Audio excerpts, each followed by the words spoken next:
All right, well, welcome everyone to our webinar today, the second in this three-part series on outreach, event, promotion, and follow-up. As you know, my name is Daniel Voss. I'm one of the co-founders of Five More Talents, and really excited about today's webinar. We have a special guest from Christianity Explored North America, Ben Kirkpatrick. Hi, all great to be with you. Yeah, and so he'll be talking a little bit more about the details of Christianity Explored. And then in the second part of today's webinar, we'll be looking at some nuts and bolts of outreach, event, promotion, and follow-up, which Laura will be sharing with you all today. So let's go ahead and dive in. As you know, the goals of these webinars is to equip you with outreach methods and tools you can use to bring the work of the church before the people of your community. And so we deal with topics such as advertising, publishing newsletters, promoting special events, and then distributing recordings and transcripts of sermons and teaching. So today we're going to continue talking about outreach, event, promotion, and follow-up. And so as I talked about last week, since we're in the month of November right now, one of the things that a church might consider doing is to promote an outreach event during the month of November and into December, have the outreach event in December, and then from there, you hopefully have some visitors that come to that special event, be it a concert or whatever it is, Christmas Eve service. And then from there, you can then promote, you can follow up with those people that come to that event. And, we're suggesting that a great way that you could follow up with those people is by inviting them to a Christianity Explored course. So that's why I invited Ben to come today. I'll just say that I've really appreciated the Christianity Explored course just personally for many years, having first encountered it during a study abroad year in England about 20 years ago. And just really found it very refreshing to be reminded of the gospel of Jesus by studying the Gospel of Mark. And then more recently, my church here in Roanoke, Virginia, Christ the King Presbyterian Church, has started offering the Christianity Explored course from time to time. And so let me hand it over to Ben. Great. Well, I'm going to get some slides pulled up. It's great to be with you guys today. Where are all you based? Are you all in the Virginia area or all across the country? It'd be great to know that. As we're coming in, maybe you can just put it in the chat or unmute yourself. Mississippi, Ben. Mississippi, great. I'm in the Detroit, Michigan area. Perfect. All right. We've got one of my colleagues is in Grand Rapids. It says my slides are in use somewhere else, and I don't think they are. What we do at Christianity Explored. Sorry, what was that? Oh, I was just gonna say we're here in Wilmington. Wilmington, fantastic. Delaware. Well, I'm getting that pulled up. So Christianity Explored, as Daniel mentioned, it started in the UK 30 years ago at John Stott's church in central London. Rico Tice, our founder. I'm going to pull up another version of this, and the formatting will be slightly off, so please forgive me for that. But the one I want that I corrected for this is not loading properly. But Christianity Explored started at All Souls Church, and the challenge in 1994 when Rico started was, how do you introduce Jesus to these two broad groups of people that make up that central London church body?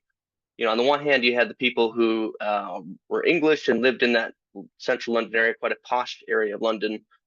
They viewed Jesus as not unlike Santa Claus or Father Christmas. Sure, he's nice to think about once or twice a year at Christmas and Easter, but he's not really relevant to our lives. And the other group of people were the internationals, the expats who were coming to London for all sorts of reasons, all sorts of jobs and international companies and governmental purposes, who didn't know Jesus at all. How do you introduce Jesus to those people? And they thought there's no better place to do it than to go straight into Mark's gospel. So the formatting here is off slightly. Sorry about that. I tried to change this ahead of time, but it's not working on the compressed view for sharing. But Christianity Explored became that ministry. This course has launched our ministry. This is 7 weeks in Mark's Gospel. That has gone around the world. At this point, we're in 140 countries and over 60 translations. What we do is we just take people through the book of Mark. What's the gospel pathway? How do you take someone from something like the outreach events you're planning right now around Christmas and Easter, and they say, wow, that was really impactful or interesting, and I want to know what to do next. We say, well, why don't we do a Christianity Explored course? Give us 7 weeks. We'll take you through. We'll have a meal together, and we're going to read Mark's gospel together. And what we're going to say is, what do you think about it? I'm not going to put you in a position where I'm the expert, where I know everything about Christianity or philosophy or any of the typical questions, but I want to hear your questions. I want to know where you're coming from. And what that does for the church family is it helps them know that there's a place to take their non-Christian friends or neighbors or coworkers they are burdened for, or to share the gospel with them. And it gives them an opportunity to learn more about Jesus. If you do Christianity Explored, we're going to go through Jesus' identity, his mission, and his call. And so you'll see that throughout Mark's gospel, who Jesus is, why he came, and what it means to follow him. These are our other 3 core courses. We have a couple other resources as well, but these are the core of our ministry. Life Explored is 7 sessions. It goes through the whole Bible narrative. You can think creation, fall, redemption, restoration. All of our series have a film to accompany it. You go over it with a small handbook that has questions and helps you structure your reading. And then the films, which help you structure your time together. The films for Life Explored, most of our courses will start with an opening question for each week. This one will start with an opening silent film. So it gets for people that think in big concepts, then down to more specific things. So you start thinking with a silent film that talks about big questions about life. And what I always tell people, particularly the Christians in the room, you will see and hear echoes of biblical narratives in these silent films for Life Explored, but don't connect the dots. That's for the people you're ministering to think through these concepts and let them engage with the story and have their questions. We'll get to the Bible study in the second film for that series. So that's 7 sessions through the whole Bible narrative, going through Genesis to Revelation, stopping at different places along the way. Hope Explored is our most recent course. This is just 3 weeks in Luke's Gospel. So if you're thinking, how can I plan something as a follow-on from my Christmas and Easter outreach events? 7 weeks feels a little too cumbersome for me right now. Or for the people that might be coming to my church, they might be a little bit daunted by a 7 or 8 week commitment. You're not alone in that. This is why we developed this around the pandemic. A lot of churches around the world were saying, hey, we've done this for a number of years, but 7 weeks, people are just not willing to give us 7 weeks when they just met us. So 3 weeks in Luke's Gospel, and this has been a great resource to sort of ramp up to something else that you're doing. So you can simply say, if you were struck by anything at our outreach event this Christmas season, or you came to our Christmas Eve service and something in the sermon or something in the songs we were singing prompted some questions in you, we're going to do 3 sessions in Luke's Gospel. Just give us January. Come together with us 3 weeks. We'll go through Luke, and we're going to look at felt needs and go to ultimate truths. So we're going to start with hope, peace, and purpose. Where do those go? Where do you go for hope? Where do you go for peace? Where do you go for purpose? And then we're going to look at how Jesus has an answer for all of those things. The only thing I'll say with that is you got to have your follow-up planned ahead of time for that, because the number one feedback we get from people is, what's next? This is fantastic. So whether that's you're going to do one of our other resources to follow up from that, or get them plugged into your regular Bible study groups, just be ready for where you can put them after that. The last one is 8 sessions in Philippians. This is Discipleship Explored. This one, in all of our courses, we do infuse with discipleship in a way where you're studying the Bible together. We're teaching good Bible handling right from the start. But this one is solely focused on what it means to be a Christian. So it can really be a follow-on for many of these courses. If somebody's a new Christian or wanting to rediscover the faith, Discipleship Explored is a great resource for you to look at. I'll put this up at the end again, but if you click on this QR code, I'll also send you the link at the end. You can peruse all of our resources and get a sense for how we do things. Now, for today, I do want to talk a little bit about some of the ethos of Christianity Explored with you. I've got just a few minutes, and this is what I want to share with you. So 2 Corinthians 4, 1-6 is what I have on the screen here. This is our core theological platform. This is what this is where we go for everything that we're doing as a ministry around the world. We look at this verse and these verses and use that as the springboard to push us towards the work of evangelism. And so the first question I would ask is, we'll just take a few minutes and think, who is at work in the work of evangelism? I'm going to read this out loud for us and just be thinking, who is at work here? And we can unmute yourself if you're feeling loud and proud, fantastic, or throw it in the chat. But who do you see is at work? Give us a verse, give us what you see. So 2 Corinthians 4, verses 1-6. Therefore, since through God's mercy we have this ministry, we do not lose heart. Rather, we have renounced secret and shameful ways. We do not use deception, nor do we distort the word of God. On the contrary, by setting forth the truth plainly, we commend ourselves to everyone's conscience in the sight of God. Even if our gospel is veiled, it is veiled to those who are perishing. The God of this age has blinded the minds of unbelievers, so that they cannot see the light of the gospel that displays the glory of Christ, who is in the image of God. What we preach is not ourselves, but Jesus as Lord, and ourselves as your servants for Christ's sake. For God, who said, "Let light shine out of darkness," made his light shine in our hearts to give us the light of the knowledge of God's glory displayed in the face of Christ. So as you think through that, take a minute. Who do you see is at work here?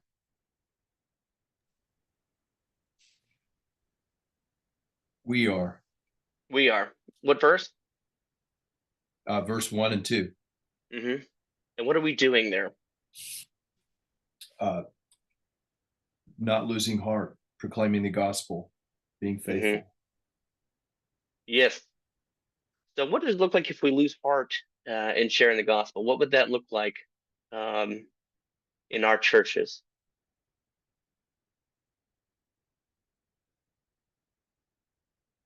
I think it looks like a few things. One, it's people can look at, they can retreat and they can say, let's just not engage with this at all. This feels very terrifying and I don't want to do it.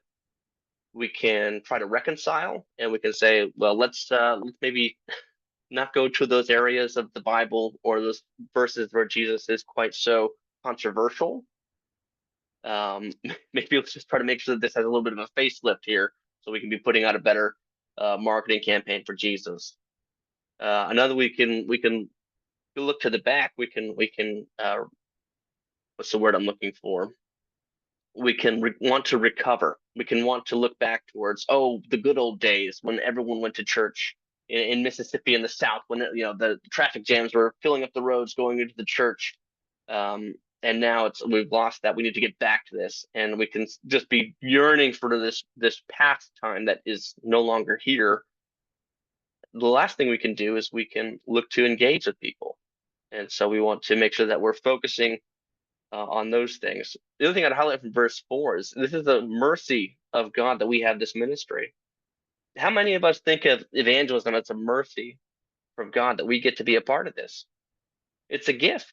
It's an absolute gift that we get, that the Lord invites us into this work. I think that would help us immensely in the American church if we could view it not as something that's as specialization or only for a few or only for a short amount of time, but rather it's a mercy and a gift from God that he allows us to be part of this. What else do we see? Who else is at work?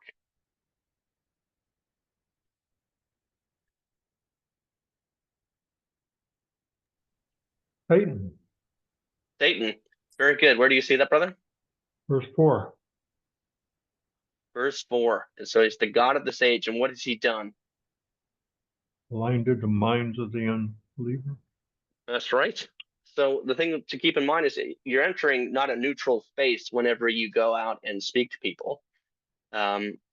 We have found that 1 in 4 people who, when asked would they like to speak more about faith or about Christianity, 1 in 4 will say yes, but that means 3 out of 4 will say no.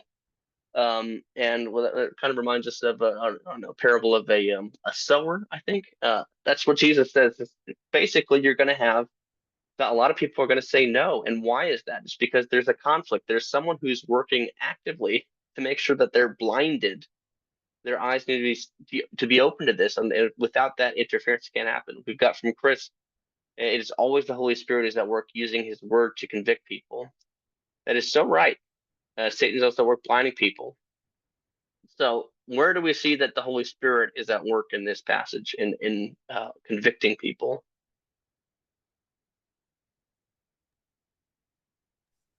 I'm in a coffee shop, so you may hear some background noise.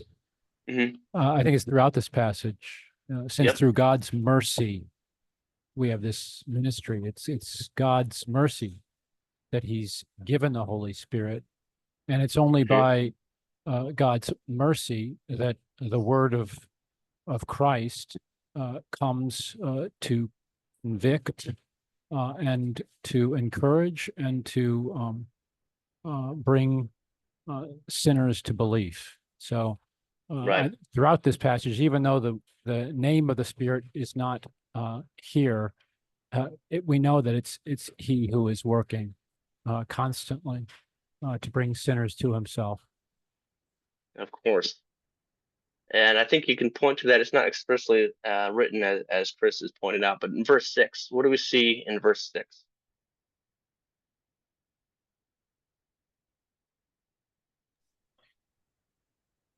God has caused the light of the gospel to shine in our hearts. Yes. And when it says, let light shine out of darkness, what does that remind you of? Where does it say that elsewhere in the Bible? Genesis 1. Genesis 1. Brothers and sisters, it's a miracle. Do you see it that way? Do you see it that way in your own conversion? It's a miracle that you and I have had our eyes opened. What we always say in Christian when we're doing these trainings with people in our churches is, hey, if your story is, if you ever hear anyone saying, oh, my story of conversion is not very interesting. I just was raised in a Christian family and I went to a Christian school and Christian college, so I just have always believed it's fine. You want to say, just go ahead and take that person around the shoulder, walk them out to the parking lot, and headbutt them because it's a miracle. It's a fantastic miracle that our eyes have been opened. The veil has been lifted. The Lord spoke a miracle into your heart, and you were able to see your sin and your need of Jesus. And so, what you're being invited into is to have a chance to witness a miracle when you're sharing the gospel with people. I think that is incredibly helpful as we're taking this to our congregations and saying we want to do a Christianity Explored course. We want to get evangelism going in our church. We want to build our outreaches. We get a front row seat to see a miracle happen. You've got to have a high view of what is happening in conversion with people. When that happens, the Lord has done something immensely powerful in that person's heart. And so we always want to keep that in mind. For sake of time, I'll move us on, but here's how we summarize these verses. And I want you to take this away as you're thinking about and praying about your outreach at your church for this Christmas and going forward. We preach Christ and God opens blind eyes. That's our takeaway. We preach Christ and God opens blind eyes. And we hold doggedly to that at Christianity Explored. We do not measure success based on the number of people who are converted. We do not keep records of that. We do not ask people even to give altar calls or anything like that. In fact, the end of our Christian Explorer course, we have 3 questions, and we just have them written down in the book for people. We say, take time, think about these 3 things. Where are you on Jesus' identity as the Son of God and His mission to rescue sinners from judgment? And 3, that following Him means that that's what you're supposed to do. Following Him at all costs is what you want to do with your life. 0 to 10.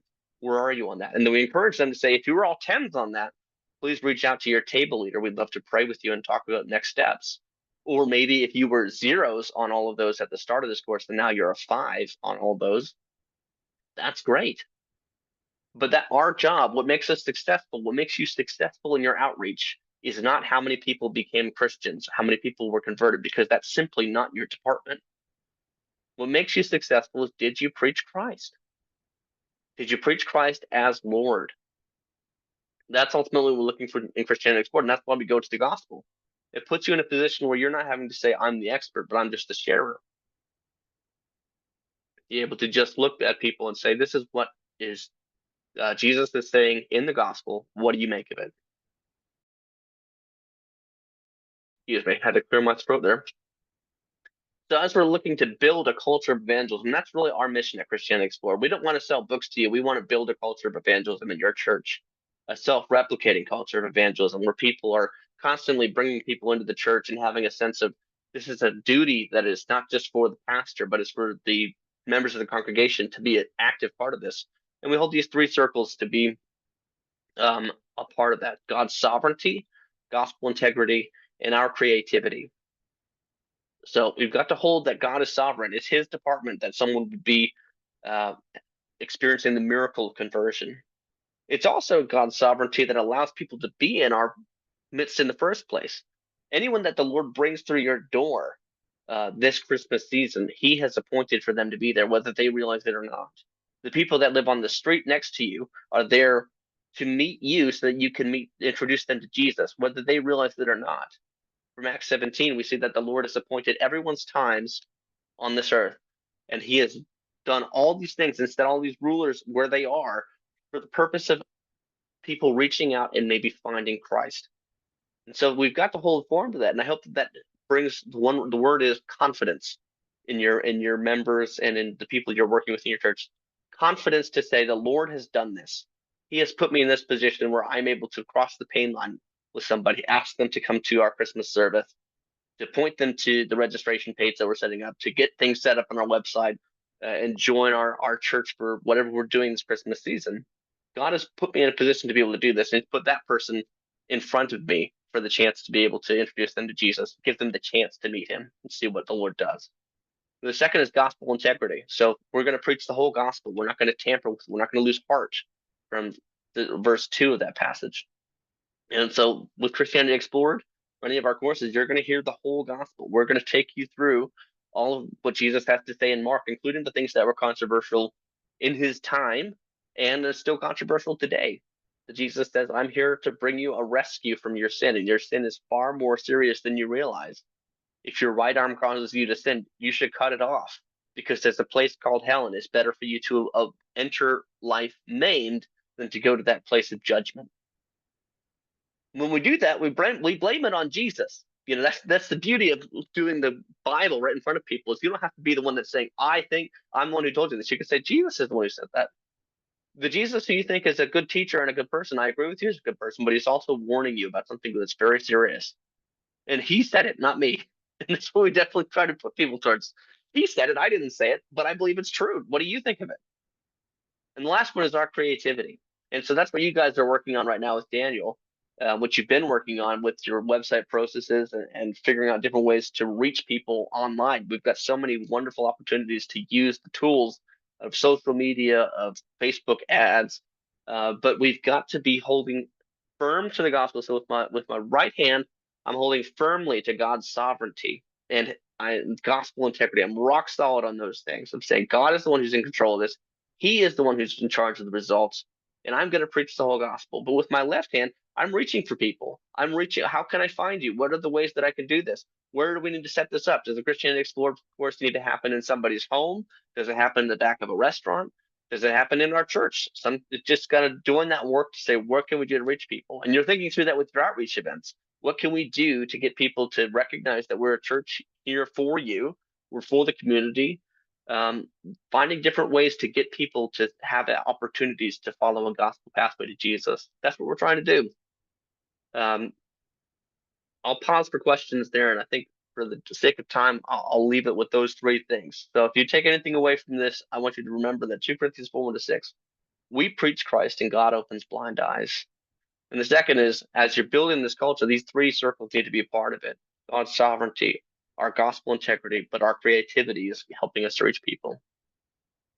So I'll leave it there for now. Any questions right now before I pass back to Daniel?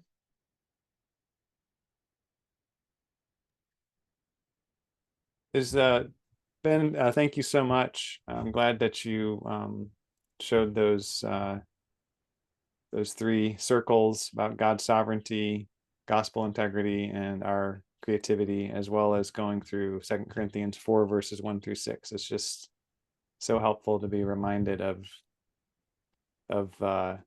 those truths again. question about the QR code. So if somebody scans the QR code, what can they expect to see? So it'll take you to our website.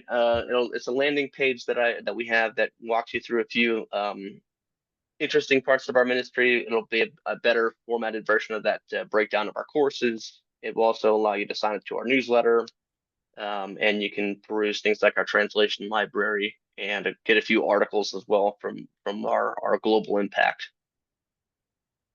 One of the things you can do with Daniel, we're very happy to partner with you already have access to a 30% off discount. But for joining this call today, if you went ahead and signed up for our newsletter, you'd also get a 50% discount for anything you wanted to order for your course materials. But you always can fall back on that 30% with 5 more talents, because we're very happy to partner with them. And we're here to just try to equip you as much as we can. Great. Anybody have any questions for Ben?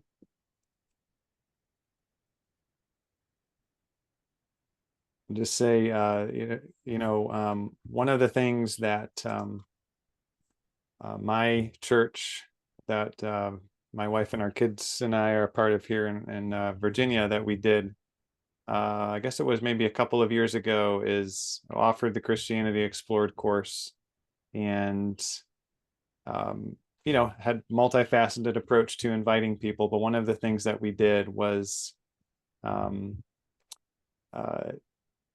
recorded a short video invitation of the pastor, and just and actually I think he actually spoke about 2 Corinthians 4 and quoted some of those verses, and there's just a 1-minute video inviting people to come to the course, and then we just ran some Facebook ads within a 5-mile radius around the church. And what we found is that there were several people that signed up. There were, I think, 2 different families that came, kind of came out of the woodwork from the local community to check out the course. So it is exciting that Christianity Explored is available. And I think a lot of times churches really enjoy the aspect of people get to use their gifts and talents in cooking, right? Because a lot of churches will offer a meal along with this. So it was really great just to see at our church how it brought a lot of people's gifts together in outreach. Is really encouraging. So, all right, Well, thank you so much. I'll pass it back over. Yeah, really Thank appreciate you. it. Yeah.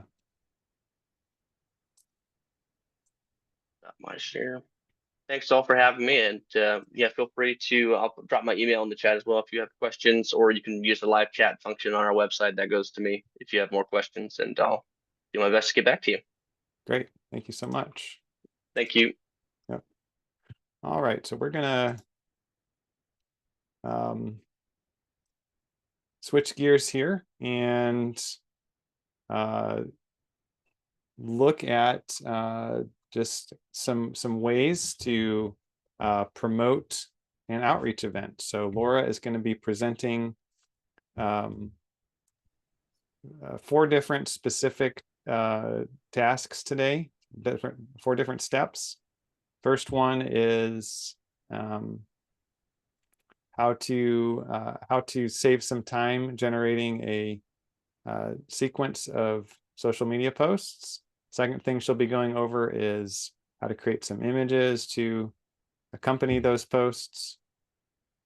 Thirdly, how to schedule the posts so that you can have multiple posts that are just scheduled to go out to people ahead of time, so you don't have to kind of log on to Facebook every time. And then finally, how to boost the posts to, for example, let everybody in a 5-mile radius of the church know about this event. So I'm going to hand it over to Laura. All right. Thanks, Daniel.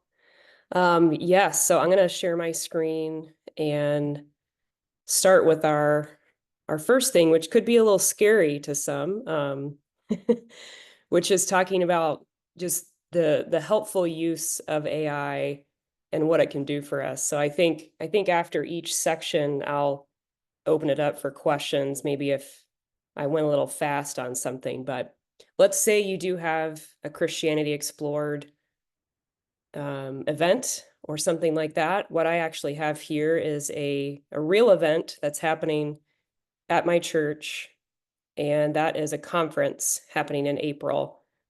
And we this page isn't live yet, but we actually worked on a lot of the text and the copy, and so I've got a lot of that. But perhaps you're not, you feel like maybe you're not great at coming up with a social media post just because of the way they're formatted. You might not post this whole thing into a social media post. So what can you do with that? So I've got a lot of text to work with. And so I actually have that all here as well. So I have it all together, which can be really helpful when you're feeding that to something like ChatGPT. ChatGPT, I think once you give it a prompt and then you tell it what you want it to do after that, once you hit I have the return or enter button. Once you hit that, it's going to start thinking for you. So if you've never used this before, you just tell it what you want it to do, and it's pretty wild what happens. So I'm going to ask it. I always say please, because it just feels odd to treat it a little differently than a person. I don't know. It's a little bit of a weird thing, but so please create 3 social media posts based on this text. So then it usually says, certainly, yeah, go ahead and provide the text for me.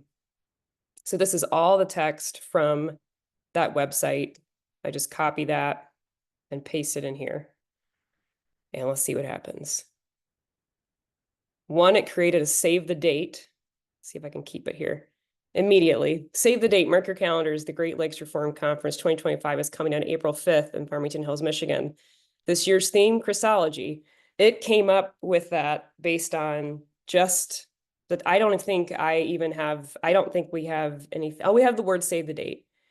But it came up with mark your calendars, and it gave these little icons. It even has this little thing, early registration details coming soon.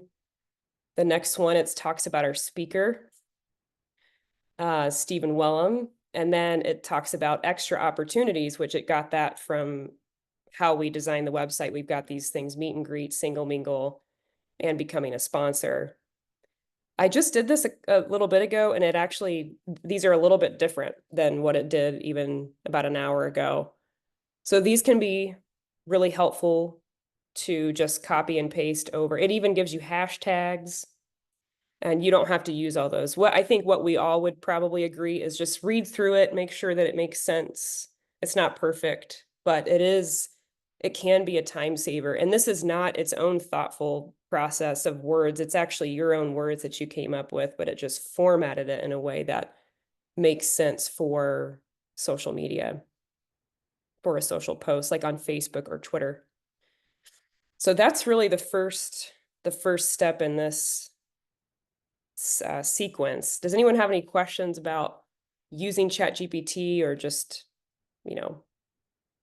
any thoughts on this? And if not, I can move forward with the next thing. Okay, awesome.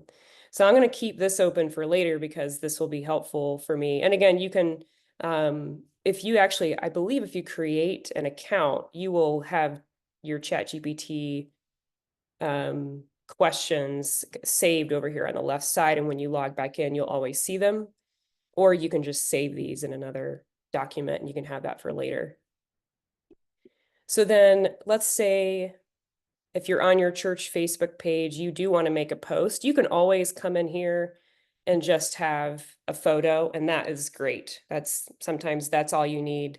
But I do want to go over, what does it look like to make maybe a creative post that has some text on it that can be an attention grabber as people are scrolling through, or as you're creating an ad, can we make something look a little better maybe than just a photo?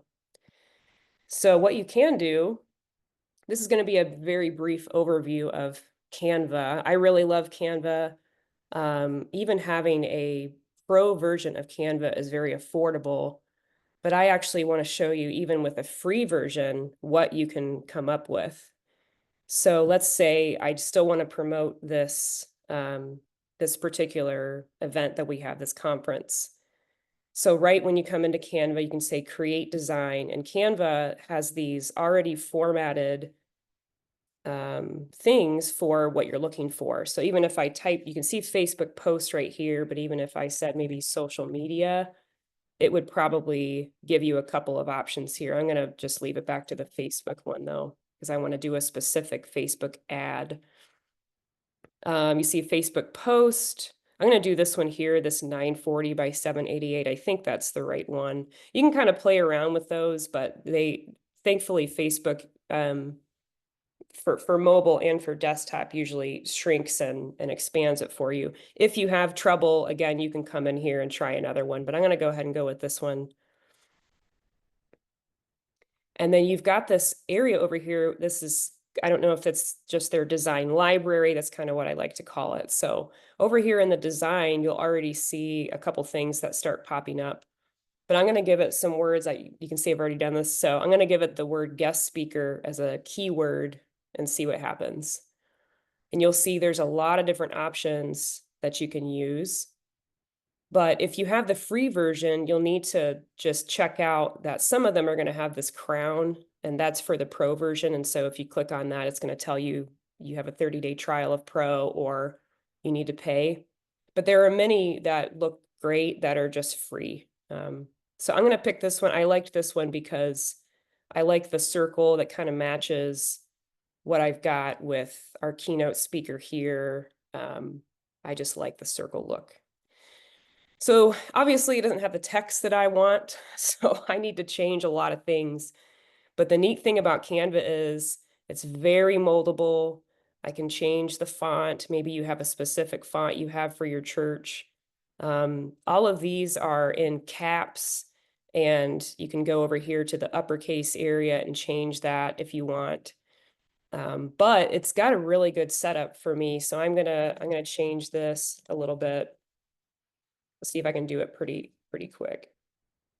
You'll notice when I did that, then it covered over the marketing. Oh, let's spell reformed right. I gotta be able to spell that right. So I'm just gonna adjust this really quick here for sake of time. You can change the line spacing so that works a little bit better too. And then I think I'm gonna, I don't remember what I put here. Great Lakes Reformed Conference. I'm gonna refer back to my design, sorry. Keynote speaker, okay. Okay, that's what I'm trying to highlight here, I guess. Keynote speaker. Again, I wanna change the line spacing a little bit. This is not gonna be a wonderful design, but it's just a quick one. Now, so getting into the text, that's how you can change the text. I don't really love the color either. So all of these little objects, you'll see they start highlighting in purple. And you can also see them if you click the position button here, you can start seeing the layers of them all. So you can work that way or just click on them. But to keep the theme of my website, I'm going to do more of a kind of like a darker blue. And then I've got a gold color. And let's see if I can actually match it. This is going to get into the details. If you ever put anything on our website and you're wondering what that color is, you can come in here. You may have to play around, but if you go to style, this is if you have a Goodwin or Machen, possibly in church themes as well, but it will give you this hex code. This gets really detailed, but this little code is the code of that color. And Canva also uses that same tool. So I can come over here and paste that in and it's going to match it. So that's pretty neat. I'm just going to do a few more little changes here so that it all matches. I don't really want that one, so I'm going to delete that. Oddly enough, this is in April and it is a Saturday, 9 a.m. And then my speaker is Dr. Stephen Wellham. I'm going to adjust that because that just went below. I'm going to drag that out. So just for the quickness, that's what I'll do. Again, you can spend a lot of time in here. You can make this bigger and move these around. Canva is really great for that. Now, obviously, this is not Dr. Wellham, so what do? This is pretty great because this picture is inside of a frame or mask that's making it a circle. So what's really neat is I can just take the picture I have of Dr. Wellham in my computer, and on the Mac, I click and drag. I believe it's the same on a PC. So he's there, he's not fitting well, but all I have to do is drag him over that, and it just grabbed the picture and put it into that frame. So it's pretty easy if you are choosing something that already has a look to it like this. You just put in your own information and that works. I'm noticing now the blue doesn't match that blue, so I'm gonna see if I can change that. That's a border. Maybe for sake of time, I won't do that, but it does get really, really, really detailed. You may have to look into, oh, I think it might be this. Okay, here we go. We'll do that. There we go. Now it all matches. So once you're done and you approved your own, you need to double check spelling. You can hit the share button and then download it. And there's a couple of different things that you can download it as. I would suggest either one of these. Daniel might have an opinion maybe for JPEG over PNG. I'm going to pick a JPEG, and then I'm going to click the download button, and then it just downloaded to my my downloads area here. Any questions on this part with Canva or creating an image like this? If not, I will move on. Okay. So now that we have our picture that we want to post, and we've got some social posts like this, I think maybe what I'll do is I'll use this one because I made it just for the keynote speaker, Stephen Wellham. So I'm going to go ahead and copy this. And the next thing we're going to look at is how do we, maybe I don't want to put this out there quite yet, but I've got a date in mind that I want to post this on my church Facebook page.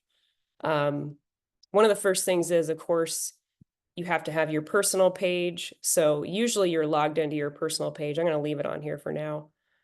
And you'll see these options that come up when you click on your account face over here. So usually it's going to say Laura Gregory for me, and then I'll see Oakland Hills, and I've clicked that. And now I'm in the Oakland Hills area. I can kind of tell that I am by the picture of the account.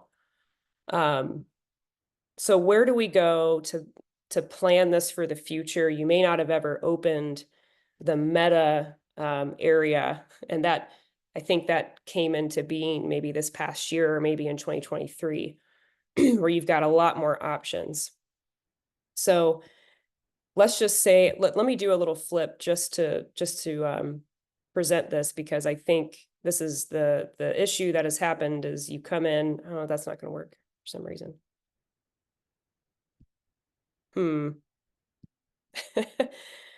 Can't you just start a new post and it'll when you do that, it'll give you an option to yes, good. Yeah, scheduling?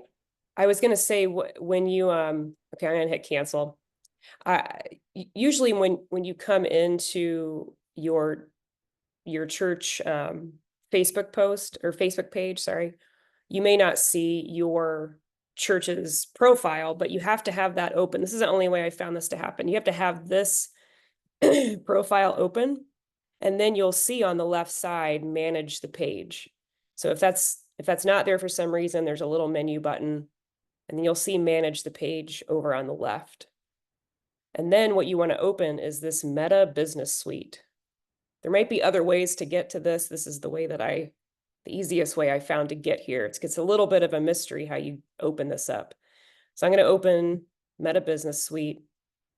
And then all of a sudden it looks like I'm in a totally different area of Facebook.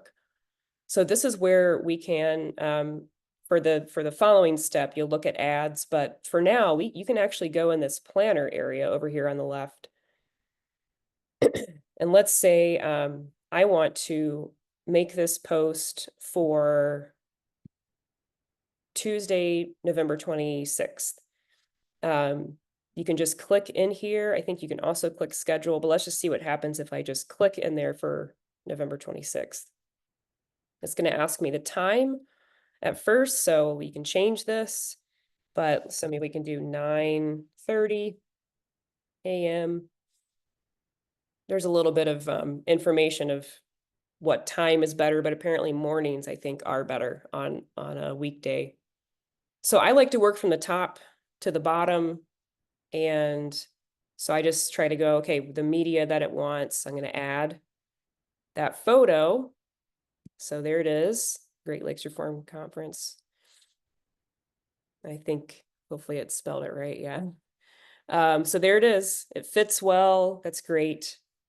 And then I'm going to take, just in case I didn't copy that, I'm going to copy this post. And actually, I want to just copy this part. Maybe not that bolded part there. Back into Meta. And then paste this here. So now it's got all of that stuff that ChatGPT helped us create, even the hashtags. Now those look like great hashtags. Might make create a little space here. Oh, what was that? Oh, I don't know what happened there. Keynote speaker. Okay. It's getting a little squirrely, of course. I don't think we need there's not a collaborator, so we're going to skip over that. This is making sure that the schedule looks correct to you again, November 26th, 9:30 a.m. And this is public. So I'm going to go ahead and hit schedule. Awesome. And it says, do you want to make another one? I'll say maybe later. But now you can see that's scheduled for November 26th for 9:30. And you can see other ones that you've already posted here. So great. Any questions about this part, how I got here and just getting to this point of Facebook?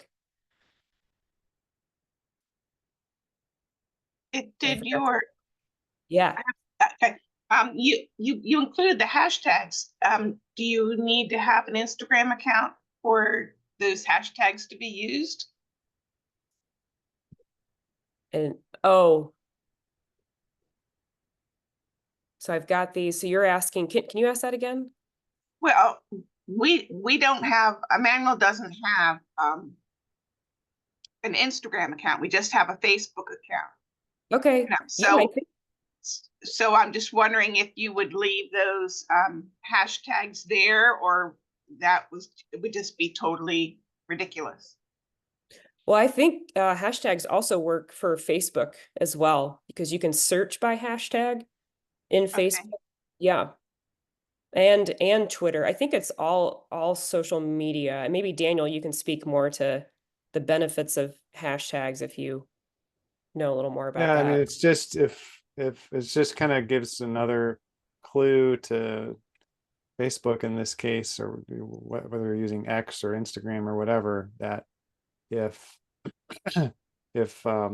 Facebook, knows from what the user is doing online that they might be interested in a theology conference or Reformed theology or whatever it is, then this, that would highlight this post as something that they might be interested in. Or of course they could just do a search for that particular hashtag as well. Okay, thank you. Yeah. I may be jumping ahead, but you scheduled this post for November 26th, but the event is April 5th of the following year.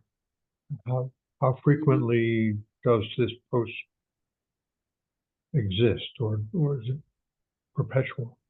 Yeah, that's a good question. I think for our church, I know we want to get people to sign up for the conference, so we want to do it a little earlier, and we're trying to tell people as soon as we can. So hopefully we can tell them about it, so that then they can register.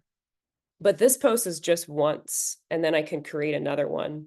And I can even copy the same one, you're right, and do another one maybe in February, and probably even use the same content, because it's been so long. You can definitely use it again.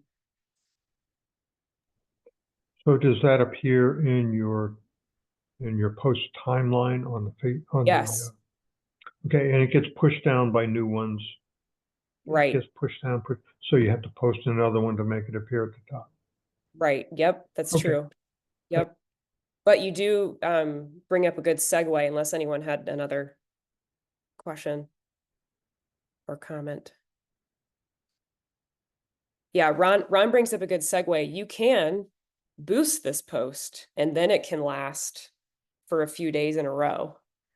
And the boosted post is an ad. So people who may not even know that my church exists, they will see that in their timeline as an advertisement. So we'll go over how to do that. From here even, so I just clicked on it from the planner, and you can see this boost button here. But before I do that, even on your own timeline, let's say it's already posted, you'll see the boost post option here as well. So you'll always see that. You can always boost. This thing is upset at me. You can always boost a post after the fact as well. But for the sake of this whole process, oh no, I may have really upset it. Okay, I think we're good. For the sake of this, I'm going to click boost, and we're going to see what happens with this one. So I like to work from the top to the bottom again. So you could you could change the goal that you ultimately have. I think usually the goal is to get someone to do some sort of call to action. We could get into the weeds of this. So automatic, let Facebook pick it, get more engagement, get more calls, get more engagement, get more messages. I'm going to let them do it automatically. In my understanding, based on what the call to action is here, that's always what happens when I've done a boost.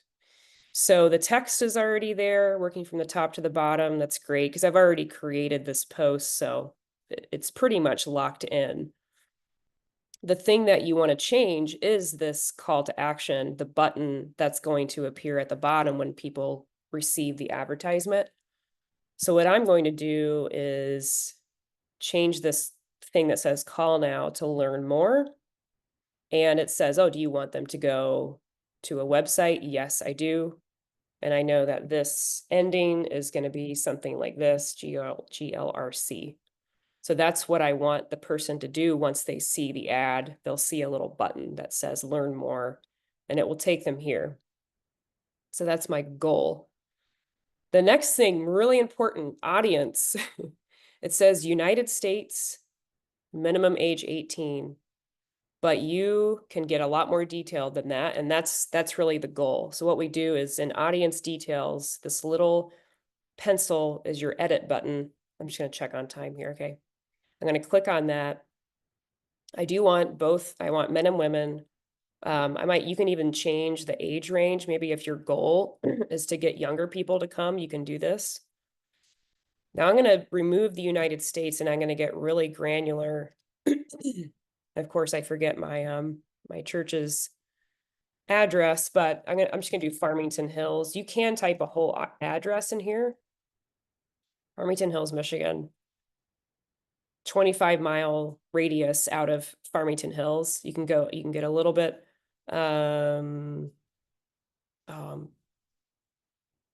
let's see. Of course, that's not working for me.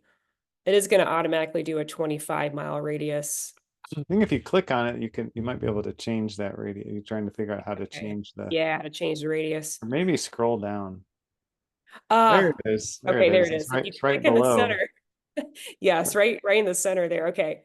So you can change that to do just a smaller radius around Farmington Hills, because Farmington Hills is kind of small, or maybe you want it bigger. And sometimes we do. We want people all the way up around Flint to come to the conference. Maybe a 50-mile radius of Farmington Hills. And that's my audience. You can add a couple of other cities to really range it, like Lansing, Michigan. You do that as well. And so you have a little bit of an overlap. I'm going to save the audience. So that's what it's going to focus on, is just people who are in that area. So people on the way west side of Michigan for me are not going to see this ad, only if they're in these areas. And then the one of the last things is, how long do you want this ad to run? And it knows it's going to start on the 26th. So let's say I want this to run for 5 days. So until December 1st. Then this amount is your entire amount for those 5 days. And what you'll see happens is that this, the accounts that it will reach and the link clicks that it's estimated that someone's going to click is going to change as you change your amount that you want to spend. So let's say your church says we've got $50 in the budget for this one. It could range somewhere in like the 2,000 range of people that will see the ad. And this is trying to tell you that's probably going to range to about 30 to 100 link clicks, which is pretty good. I do have a credit card on file, so I don't want to hit schedule, but that would be the next thing that you do, is that once it looks good to you, double check the audience, the range that you want to do that, the amount you're going to spend, the whole amount. You can hit schedule. You've got a credit card on file. It will charge you and send you emails once it's billed you that day. I think you get daily emails about what it charged you. And then people in the area will see your ad and hopefully respond. I think that is the last bit that I have for that. Any questions about this part where you're boosting a post? I'm sure some of you have done this before.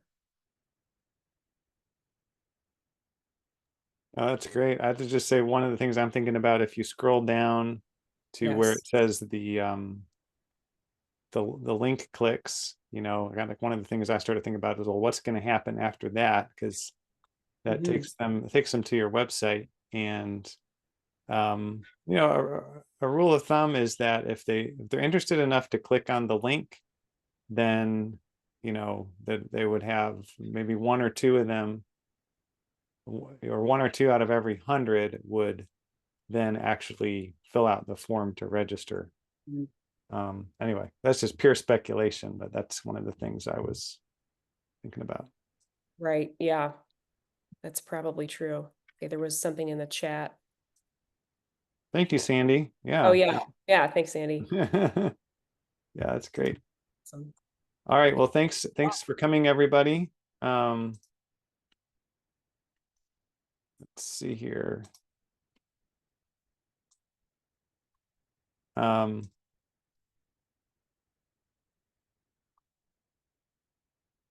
If you've been on the fence about whether or not to apply for the incubator, please go ahead and do that in the next couple of days. I ordered the free books that we're going to be giving away to those who apply. I ordered those today, so we've gotten five churches that have applied to the incubator so far. I think we can probably really only provide the incubator service for 6 churches in 2025.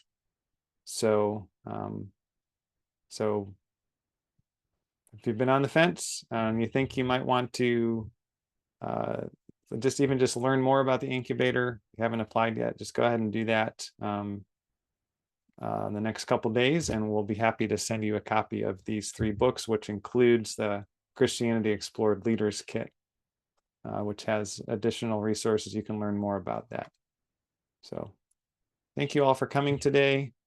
And next week, we will talk about follow-up. So how do you follow up after an outreach event? So you won't want to miss that one. Thanks, everybody. Have a great week. We'll talk to you next week. Thank you, Daniel. Goodbye.